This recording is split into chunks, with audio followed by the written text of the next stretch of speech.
Lake George, New York, a tourist destination both on land and under the water. There is a storehouse of historical treasures down at the bottom of Lake George. Nicknamed the Queen of American Lakes, there are more than 200 documented shipwrecks below the lake, which stretches 32 miles, along with other artifacts dating back to the French and Indian War. It's both amazing and surprising. Joe Zarzinski is referring to the discovery made by Don Trinsey, Jared Wynn, Noah Sheldon, and Serena Campen while scuba diving near the Mother Bunch Islands Labor Day weekend. It's basically a treasure chest on the bottom of the lake. Towards the end of their dive, about 65 feet below the surface, the divers found 4 chests.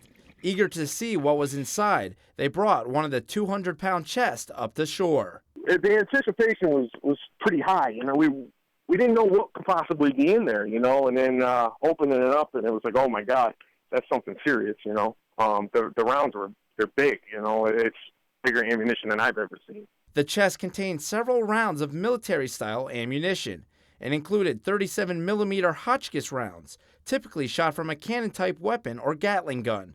It was used in the Spanish-American War, as well as World War I and World War II. Also recovered anti-aircraft rounds from World War II, measuring 20 inches long. It wasn't volatile in the state that it was in, but it could become very volatile once it dries out. Due to the potential danger the ammunition posed, a specialized Navy dive team was brought in to recover the ammo. It was taken to a naval facility in Rhode Island to be disposed of. I wish there was something we could find that we could actually keep from there. You know, they took all that stuff back to Rhode Island and blew it all up.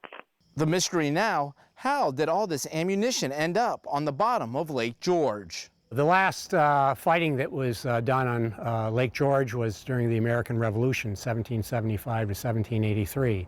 So what we have in the lake that was found recently, from what I understand, it comes from the time period of the late 1800s into the 20th century. So that's the mystery of this discovery. The Warren County Sheriff's Department is handling the investigation. Since one of the boxes contained German ammo, it is believed someone brought the ammo home after World War II. It was probably brought back unbeknownst to the commanders. You know, you weren't supposed to do that stuff, but people brought back souvenirs, just assuming that some guy got along in age sometime after World War II and was didn't want these munitions laying around in his house, so maybe took his boat out and just dumped them, felt it was safer at the bottom of the lake than it would be in his house. Sheriff York says it is important to identify where the ammo came from. It certainly would be nice just to make sure that there are no other rounds out there because, quite frankly, if there's some more of that Hotchkiss rounds out there, the one that's made from the black powder from the 1870s, I'm told that could be very, very volatile. For Don Trinsey, he can't wait to get back in the water.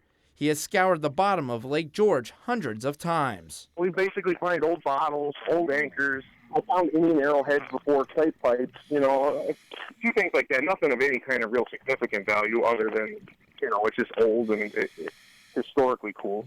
I don't know where we can go from here. There's got to be something left in the lake that hasn't been found yet. A mystery that may remain buried at the bottom of Lake George. For Mountain Lake Journal, I'm Matt Henson in Hewlett's Landing.